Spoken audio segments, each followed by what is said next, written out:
Indore Lok Sabha seat को लेकर चल रहे प्रत्याशियों के नाम के मंथन के बीच अब बीजेपी के राष्ट्रीय महासचिव कैलाश विजयवर्गीय ने एक बड़ा बयान दिया है। जी हां, उन्होंने कहा है कि यदि पार्टी उन्हें कहेगी तो वे मना नहीं करेंगे, चुनाव जरूर लड़ेंगे। इसी के साथ उन्होंने कांग्रेस भोपाल प्रत्याशी दिग्विजय सिंह के चुनाव लड़ने को भी सुसाइड करार दिया है। देखिए एमपी न्यूज की इस खास रिपोर्ट में। लोकसभा स्पीकर सुमित्रा महाजन के चुनावी मैदान से हटने के बाद भाजपा में नए नाम पर मंथन चल रहा है।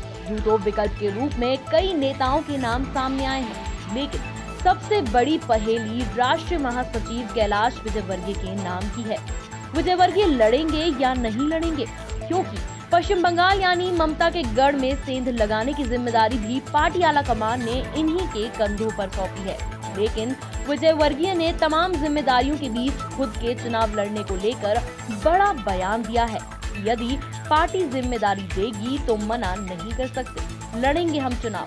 तो वहीं पश्चिम बंगाल की बड़ी जिम्मेदारियों के चलते इनकार भी करते हुए नजर आए, कभी इनकार तो कभी इकरार।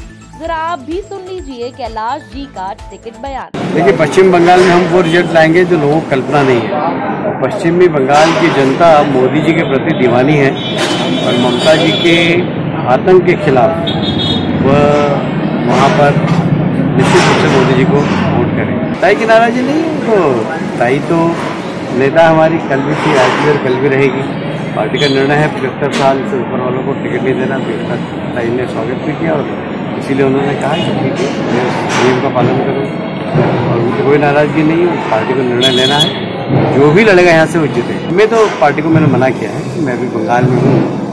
बंगाल की चुनौती मेरे लिए सबसे बड़ी है।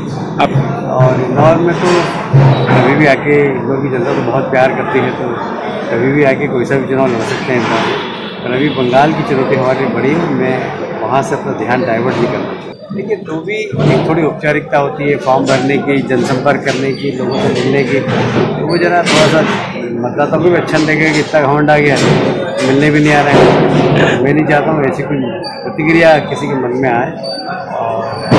अनुकूल समय होगा तो बिल्कुल आ जाऊँगा। इंदौर के लिए तो बहुत अनुकूल समय है, पर बंगाल में अब अनुकूल समय लाने की थोड़ी मेहनत करना पड़ रही है। हमें लगता है कि इस बार हमें बहुत अच्छा पार्टी जिम्मेदारी की देगी तो ना नहीं कर सकते, लड़ेंगे। इस दौरान कैलाश ने बेबाकी दिखाते हुए दिग्विजय सिंह पर निशाना साधते हुए कहा, दिग्विजय सिंह ने भोपाल से चुनाव लड़कर सुसाइड किया है। वहां से शिवराज सिंह या उमा भारती तो ठीक, यदि भाजपा का कोई छोटा कार्यकर्ता भी चुनाव लड़ेगा तो दिग्विजय सिंह को चुनाव हरा देगा। देखिए, दिग्विजय सिंह जी भोपाल से लड़ रहे हैं, पता नहीं क्यों सुसाइड कर रहे हैं। कमलनाथ जी ने उनको कैसे फंसा दिया। जो भी लड़ेगा भारतीय जनता पार्टी का उम्मीदवार दिग्विजय सिंह जी को हराएगा। कोई भी लड़े, शिवराज सिंह जी तो बहुत बड़ा नाम है, अगर कोई छोटा नाम आएगा तो भी जीत जाएगा। उमा भारती जी भी आएंगे तो भी बड़ा नाम है, दोनों जीत जाएंगे, दोनों की तकलीफ नहीं। कोई छोटा कार्यकर्ता भी लड़ेगा, जीत जाएगा।